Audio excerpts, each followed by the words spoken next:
தமிழ் ஆனந்த யோகத்தில் ஆரோக்கிய உணவு வரிசையில் இன்று நாம் காணக்கூடிய ஒரு மிக அற்புதமான ஊட்டச்சத்துக்கள் நிறைந்த மருந்து. என்னங்க மருந்துன்னு சொல்கிறீங்க? கீரையை காமிக்கிறீங்க?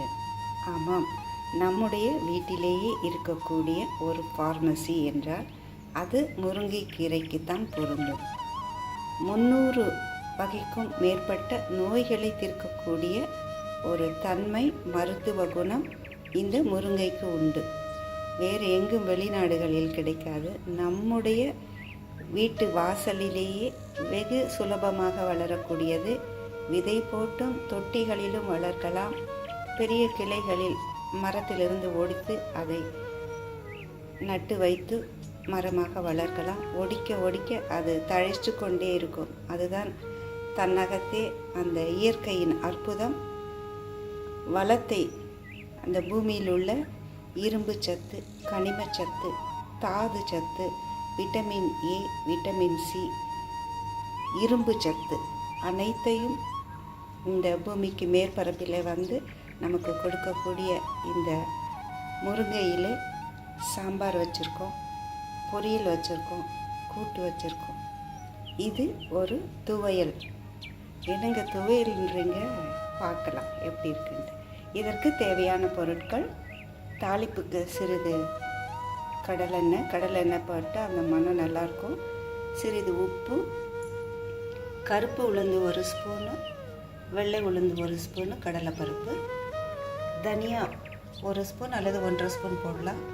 2 பச்சை மிளகாய், ஒரு 6-7 காஞ்ச மிளகாய் சேர்த்துக்கோங்க. காரம் அதிகமாக வேணுன்றவங்க 8வும் சேர்த்துக்கலாம். அப்புறம் புளி கொஞ்சம் அலசி எடுத்து வச்சுருக்கேன். அதை நம்ம தாளிப்பில் எண்ணெயிலே வதக்கிடலாம். அதே மாதிரி தேங்காய் துருவியும் போட்டுக்கலாம். இல்லை இப்படி சின்னதாக பத்தையாக வைத்துக்கொண்டு நம்ம இதை பயன்படுத்தலாம். முருங்கை சின்ன காம்புகள் இருக்கும்.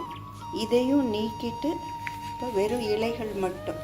ஏன்னா துவையல்ன்றதுனால இப்போ பொரியலுக்கு சாம்பாருக்கெல்லாம் போடும்போது நீங்கள் இந்த காம்போடு போடலாம். இது தொகையலுக்கு என்னும்போது கொஞ்சம் ஸ்மூத்தாக வரணுன்றதுக்காக நல்லா நம்ம இப்படி எடுத்து வச்சுருக்கோம். ஒரு 2 கைப்பிடி அளவு முருங்கைக்கீரை உதிர்த்து வச்சுக்கலாம். இது வீட்டு தோட்டத்தில் ஃப்ரெஷ்ஷாக பறிக்கப்பட்ட கீரை. எந்த பூச்சியுமே இது அவ்வளோவா அடிக்காது. ஒரு கம்பளி பூச்சி மட்டும்தான் வரும். அது கூட நம்ம சரியான பராமரிப்பு வச்சுன்னா அதை தடுத்துடலாம். மற்றபடி பூச்சிகள் அரிக்காத ஒரு கீரை. அனைத்து சத்துக்களும் நிறைந்தது.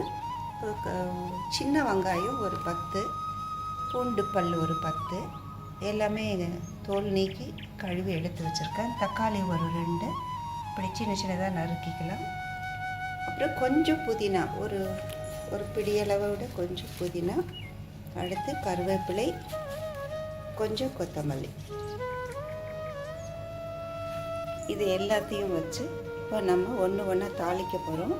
முதல்ல எண்ணெய் ஊற்றிட்டு சின்ன வெங்காயம் போட்டு கொஞ்சம் வதங்கினதுக்கப்புறம் இந்த முருங்கைக்கீரை தழையை போட்டு நல்லா வதக்கணும். படப்படன்னு பொரியும். நல்லா பொரிஞ்சு ஓரளவுக்கு அது தணிஞ்ச அப்புறம்தான். ஏன்னா இதில் மெயின் முருங்கைக்கீரையை நல்லா வதக்கணும். அப்படியே பச்சையாக சாப்பிட்டா சிலருக்கு எனக்கு வயிற்று பிரச்சனைமா, வயிற்று வலி வந்துருச்சுன்னுவாங்க. ஸோ அதனால் முருங்கைக்கீரையை மட்டும் எண்ணெயில் நல்லா வதக்கி எடுத்துக்கணும். அதுக்கப்புறம் தான் மற்ற பொருள்கள் எல்லாமே போடணும். எப்படி தாளிக்கணுன்றது பார்க்கலாம் வாங்க. எண்ணெய் லேசாக காஞ்சி வந்திருக்கு. இப்போ இந்த கடலைப்பருப்பு, உளுந்தம்பருப்பு, கருப்பு உளுந்து எல்லாத்தையும் மெதுவாக சேர்த்துக்கலாம்.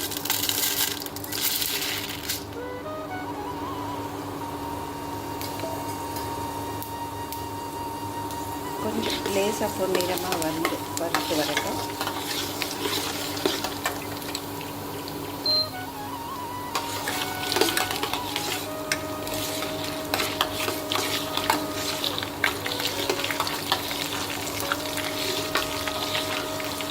குறைந்த ஃப்ளேமில் வைக்கலாம். என்னென்னா சீக்கிரம் கருகிடும்.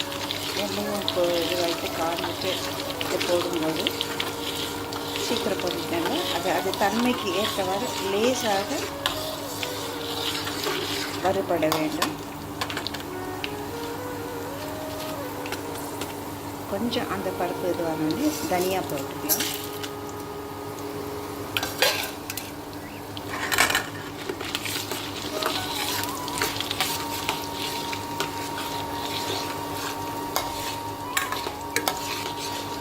அதுவும் கொஞ்சம் பொரிஞ்சு வந்துடுச்சு. அடுத்ததாக காஞ்ச மிளகாய் ஒரு 6-7 போட்டுக்கலாம். அது கூடவே பச்சை மிளகாய் 2 சேர்த்துக்கலாம். கொஞ்சம் அது பொரிஞ்சு வரட்டும். எல்லாமே லேசாக வறுபட்டால் போதும்.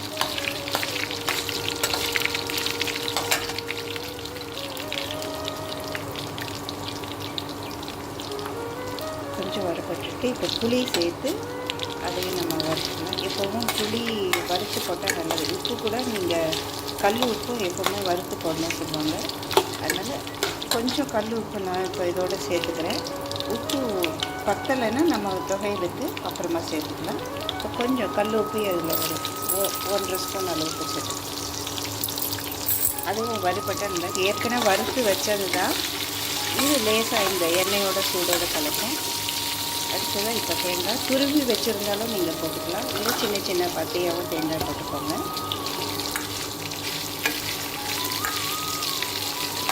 எல்லாமே லேசாக வதங்கணும்.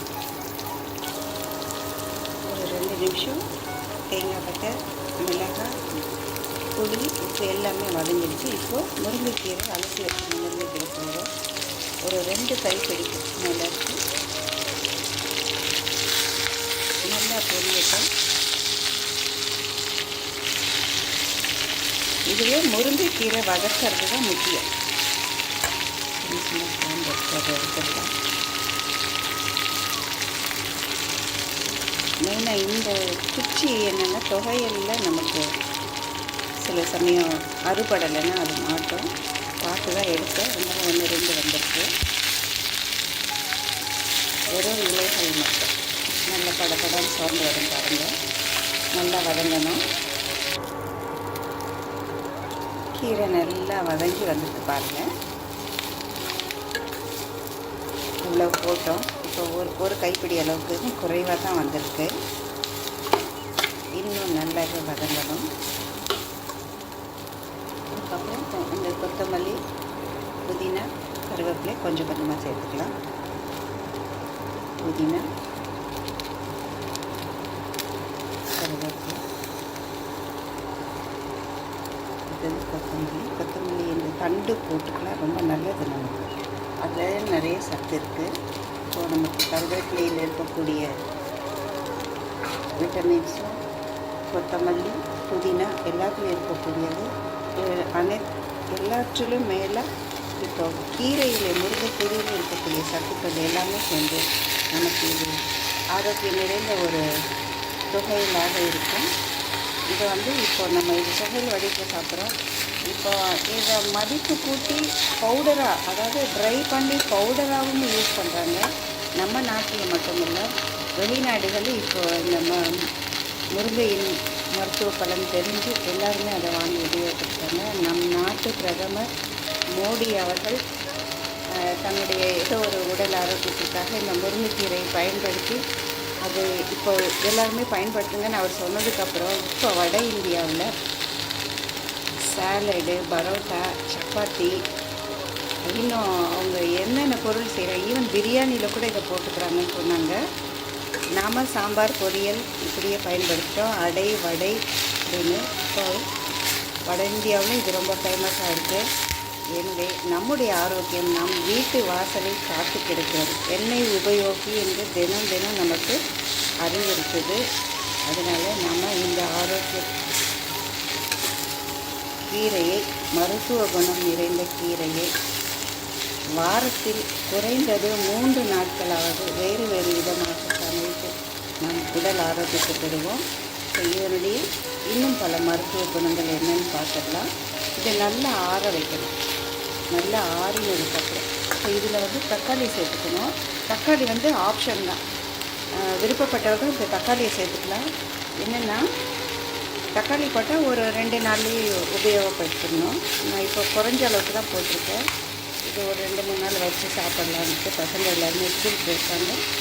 அவங்க வந்ததுக்கப்புறம் அவங்களுக்கு இருக்கணும். இது சுட சுட சாதத்தில் நெய் விட்டு பிசைஞ்சு சாப்பிடும்போது அதன் ருசி அலாதியானது. அதன் ஆரோக்கியம் எவ்வளவு சிறப்போ அதை விட அதன் ருசி உண்டு பார்ப்பவர்களுக்கு தான் தெரியும். அந்த சூடான சாதத்தில் நெய் ஊற்றி பிசைஞ்சு சாப்பிடும்போது அதனுடைய ஆரோக்கியம் நமக்கு மனசில் இல்லை நினைக்கும். அதாவது அந்த உணர்வோடு நாம் சாப்பிடும்போது நமக்கு முழு பலன், நமக்கு அது ஆரோக்கியத்திலே முழு பலனும் கிடைக்கும். இந்த தக்காளியும் இதோட போட்டு நல்லா வதக்கி விட்டுக்கலாம்.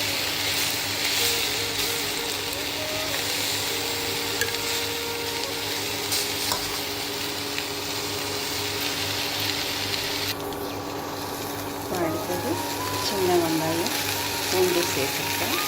அதையும் நல்லா வதங்கிட்டேன். கீரை நல்லா வதங்கிடுச்சு, தக்காளியும் வதங்கிடுச்சு. இந்த சின்ன வெங்காயமும் இந்த சின்ன வெங்காயத்துலேயும் பூண்டுலேயும் இருக்கக்கூடிய மருத்துவ குணமானது என்னென்னா நமக்கு சளி தொந்தரவு வராமல் பாதுகாக்கும். அடிக்கடி சளி பிடிக்கிறதுன்றவங்க இந்த மாதிரி தொகையில் அரைச்சி சாப்பிட்டா அவங்களுக்கு அந்த மூக்கில் ஒழுகல், நெஞ்சில் சளி கட்டுறது அதெல்லாம் இருக்காது. அதுக்காக இந்த சின்ன வெங்காயம் போடுறோம். அது நல்லா வதங்கட்டும்.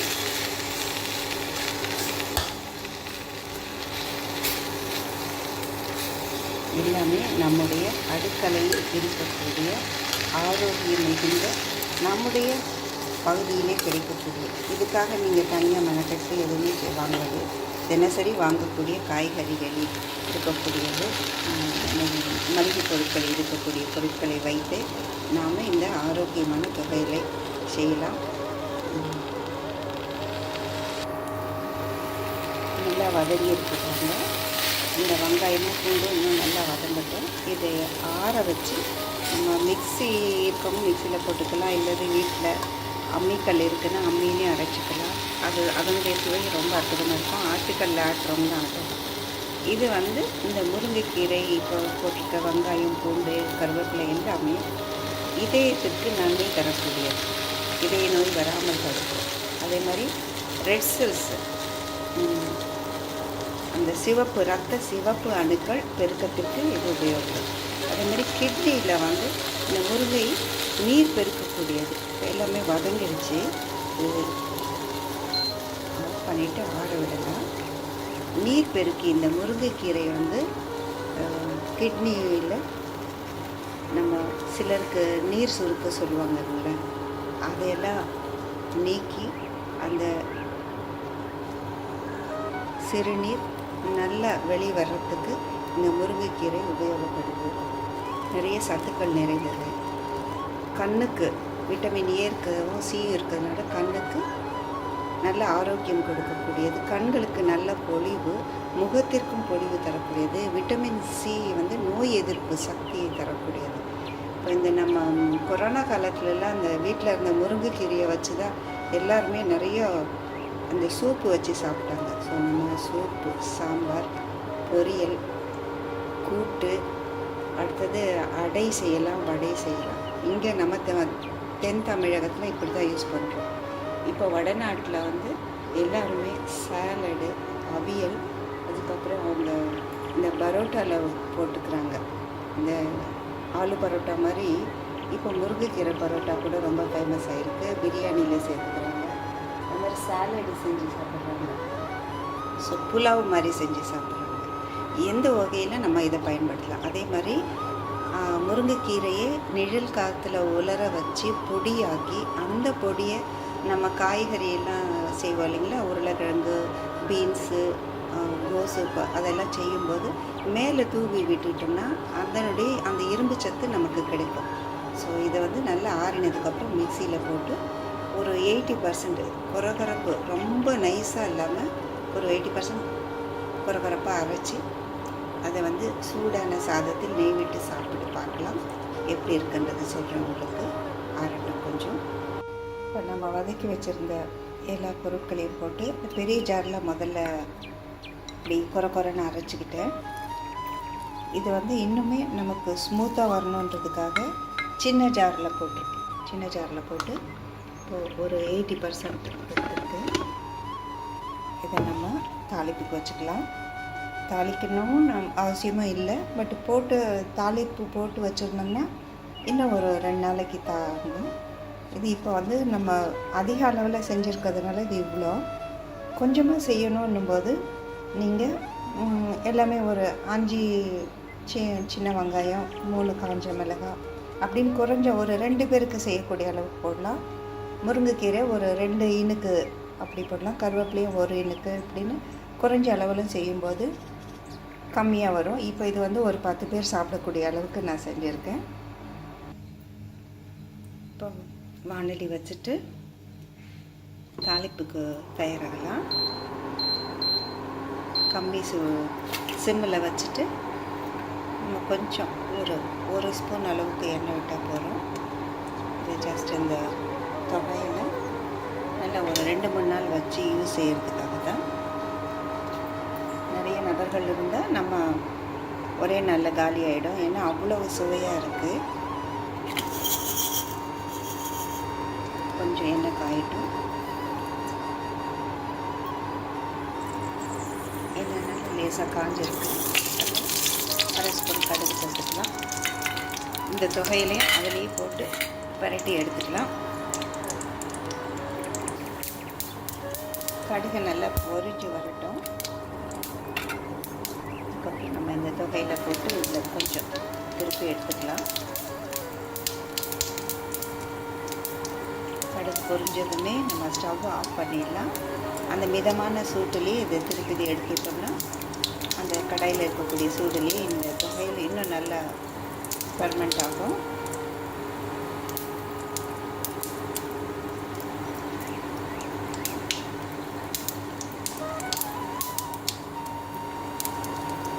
கடுகு நல்லா பொரிஞ்சிருச்சு. ஸ்டவ் ஆஃப் பண்ணிட்டேன்.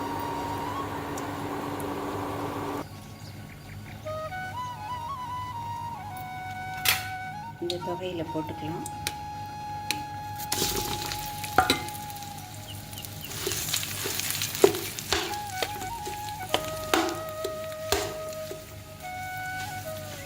ஒரு 80% தான் அரைச்சிருக்கேன். ரொம்ப ஸ்மூத்தாக இருந்தாலும் நல்லா இருக்காது முழுமைன்னு. இந்த சூட்டுலேயே அது நல்ல பதமாயிடும். அதுக்கிடையில் நெய்யும் நல்லா உருக்கி வச்சுருக்கேன். நம்ம சாதம் வடிச்சிட்டு அதில் கலந்து சாப்பிடலாம்.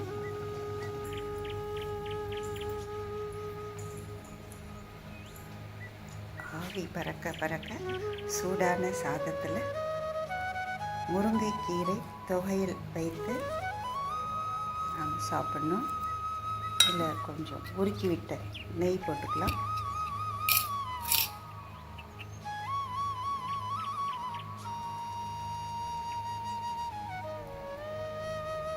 இல்லைன்னா எப்போவுமே ஒரு 2 ஸ்பூன் நெய் சேர்த்துக்கலான்றாங்க.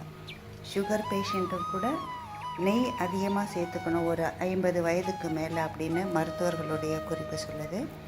இதில் உணவில் சேர்த்து தனியாக சுவைச்சு சூடான சாதம் வாழை இலையில் போட்டு சாப்பிடும்போது ரொம்ப சிறப்பாக இருக்கும். இது இப்போ இவ்வளவு ஆரோக்கியத்தை கொடுக்கக்கூடிய இதில் வந்து எப்படி இருக்குன்னா அந்த முருங்கையின் வாசனை, அதில் அந்த கருவேப்பிலை, புதினா, அது எல்லாமே வெங்காயம், சின்ன வெங்காயம், அதனுடைய சுவையும் மனமும் நமக்கு நாவில் முக்கியமாக எச்சில் ஊறுதுங்க.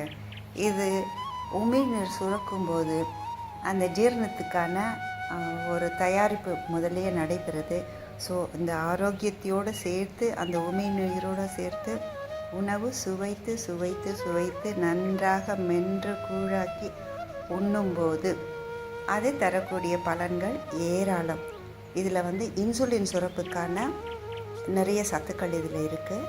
அதனால் சுகர் பேஷண்ட்டுக்கு இது ரொம்ப 100% நன்மை தரக்கூடிய ஆரோக்கியமான உணவு முருங்கைக்கீரை உணவு. இது தொகையில் அரைச்சி இப்படி நம்ம சுடு சாதத்தில் நெய் விட்டு சாப்பிடும்போது ரொம்ப ஆரோக்கியமாக இருக்கும்.